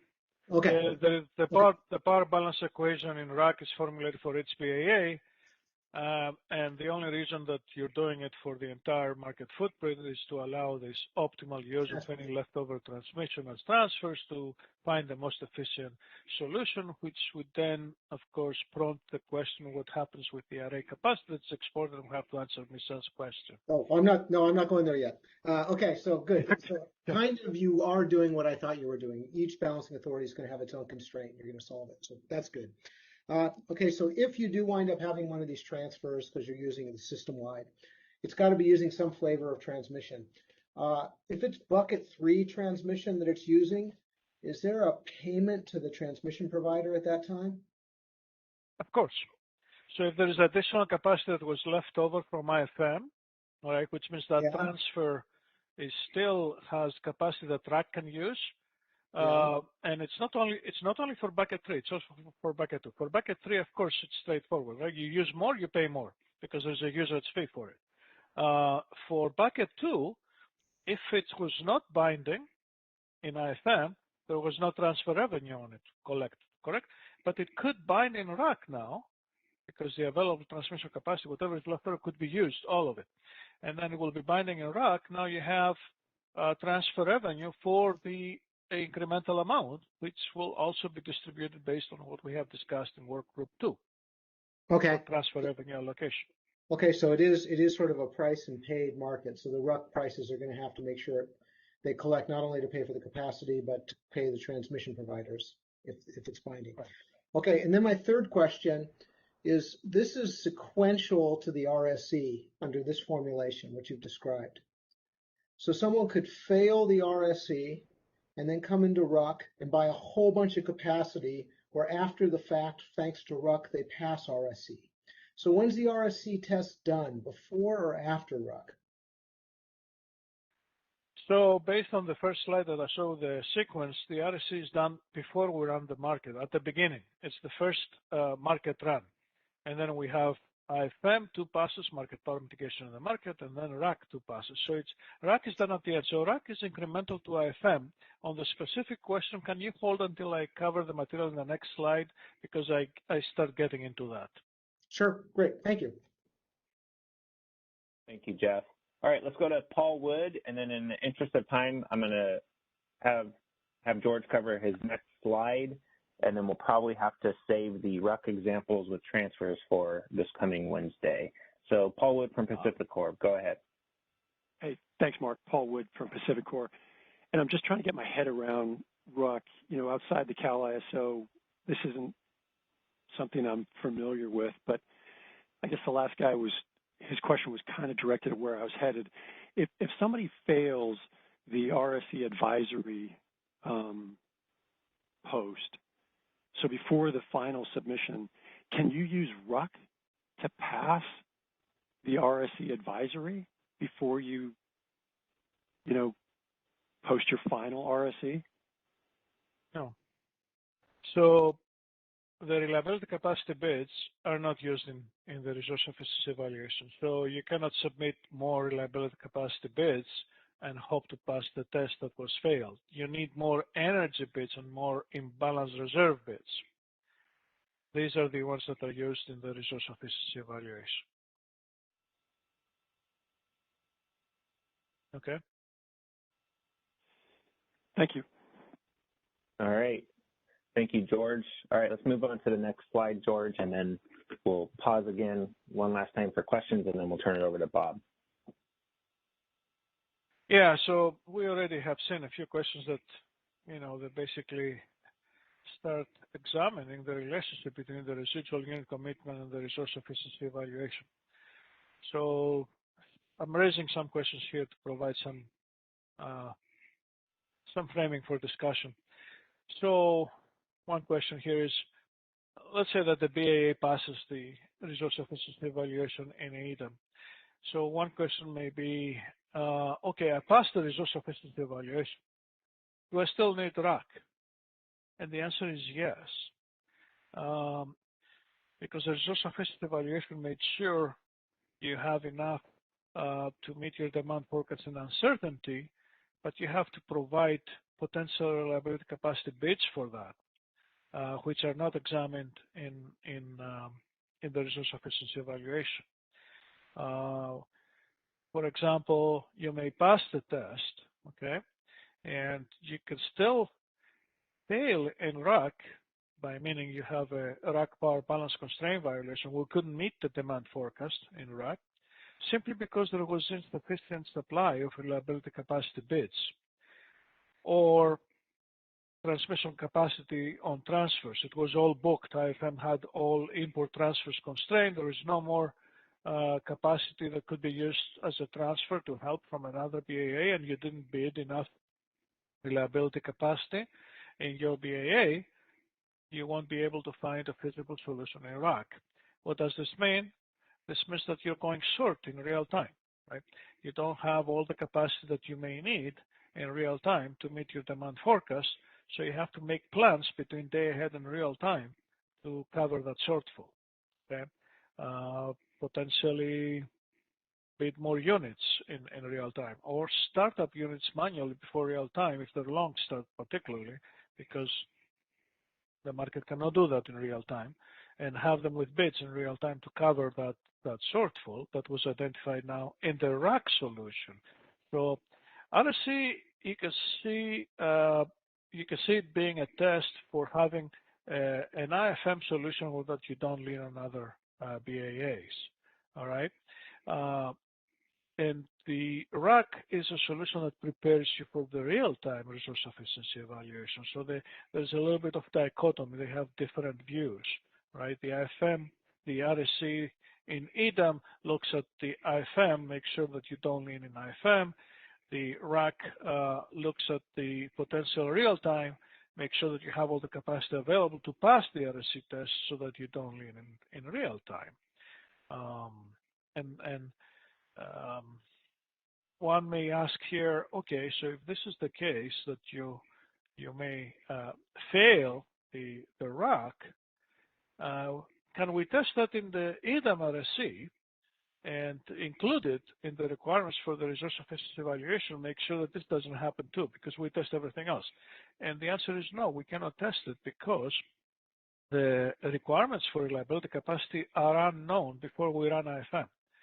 Because the requirement is determined by the IFM solution. How much virtual supply is going to clear IFM? How different the load schedule in IFM, with the load bids that clear in IFM are different from demand forecast. We don't know that in advance, so we don't know what is going to be the requirement for reliability capacity in RAC. Which brings up the good question, okay, as a BAA, what can I do to protect myself? Because the resource efficiency evaluation obviously doesn't help you in that situation.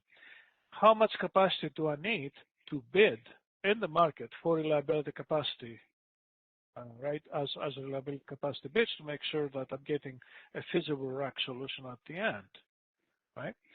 And one answer is bid it all. I was always saying, wherever I have the chance to talk about how you participate in the markets, the more the better, and all is best. If you're already having capacity in the market with energy bids, ancillary services, imbalanced reserve, okay, you have earmarked participation in the day-ahead market out of the resource, why not making all that capacity available to RAC by submitting a reliability capacity bid for all that capacity? It doesn't hurt. You're already in the market for all other commodities.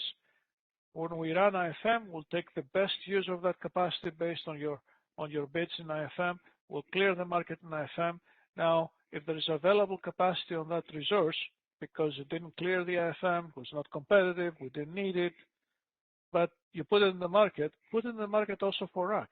Submit reliability capacity for all your capacity that you have in IFM, and now you maximize. Actually, once you pass the test, I can't see why RAC wouldn't clear for you unless we have some weird transmission constraint that hits RAC and not IFM. So that's your best ticket for getting out of the day-ahead market with everything that you might need in real time. It will maximize the likelihood of passing the resource efficiency evaluation in EIM now. All right, so those two come all together. So that would be my recommendation. Let's open up for questions. Yeah, so actually prior to opening the questions, I'm going to thank you, George, for walking through that. Let me start with that. I think today's discussion was great, and the way you laid it out was fantastic. So would I be accurate in saying, George, that it appears the ISO team views RUC as an absolute integral component to the EDAM? Yes, we believe it's an integral component of the extended day-ahead market design. I don't think EDAM will work well if that RUC component is not part of it.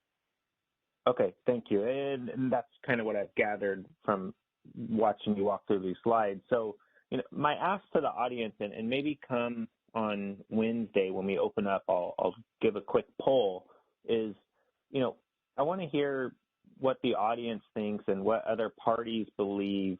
Are there other concerns that George didn't address here with including RUC, or do other parties also believe RUC is going to be integral to the success of EDAM?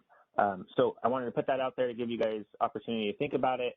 I will call on each entity, Southwest, Northwest, California PTOs, things like that, as a group this coming Wednesday, just to give everyone a heads up. Bob, let me turn it over to you to summarize today's conversation. I do see hands, so Lindsay, Tong, and I'll go back to Carrie Bentley as well.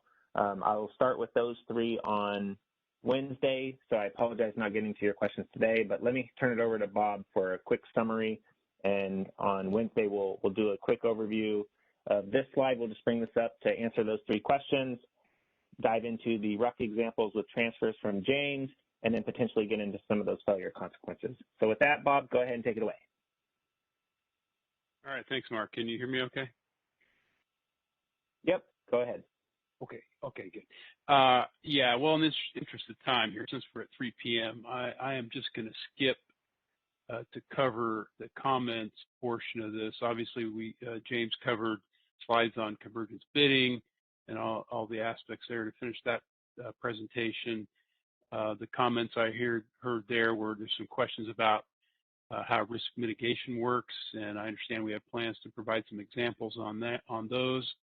There's a question about position limits, and essentially our response there was that we need to have something that limits bids to no greater than the physical capability at the given locations. George provided a high-level EDAM design presentation where he covered a lot of aspects of the design, which I won't go over here. You all have the presentation you can look at. Some of the questions, comments that came up in that, questions about AS and how that works, whether there's self-schedules, and I think the bottom line is the AS is not co-optimized in outside the ISO, and we rely on the self-schedules. However, the imbalanced reserves are co-optimized. Regarding RSE optimization, we clarified that all constraints are considered with the exception of transmission. There was some discussion about use of daily energy limits for other than hydro. Those can be certainly applied to gas units to the extent you can convert those into a daily energy limit. I also heard there might be some requirement for an hourly limit, and I expect we're going to get some comments from one participant about that. And then a question about virtuals proposed for EDAM. We invite participants to consider that proposal and whether or not it should be applied. Use of transmission in RUC was discussed. And then use of RUC to pass RSE was responded to. That's not available. You have to submit more energy bids. And then lastly, Mark, you asked participants to consider whether or not RUC is integral to the EDAM market and come back with that at our next meeting. And with that, I'll hand it back to you, Mark. Thank you, Bob. I appreciate it, and I apologize for going over today. I know everyone's excited to tackle some of these issues, so we appreciate your engagement. and look forward to continuing this conversation on Wednesday. James, George, thank you for your presentations today, and I appreciate everyone that commented and raised their hand. Have a great rest of your afternoon, team. That concludes our conference. Thank you for using Event Services. You may now disconnect.